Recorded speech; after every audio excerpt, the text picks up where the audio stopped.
Meu nome é Maria Marcelino Pinto, 5 de junho de 42. Antônio Narciso Pinto, 1939. Eu nunca esqueci, parece que é hoje, sabe? Uma vida assim, muito trabalhador, né? Mandei perguntar para ela se ela queria namorar comigo. Aí ela falou que sim, né?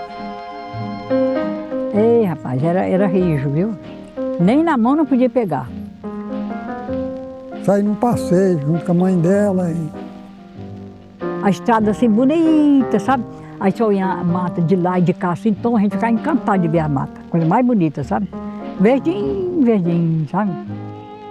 E, assim, eu gostei muito dele, assim, o jeito dele. Eu falei, esse vai dar certo. Era lindo mesmo.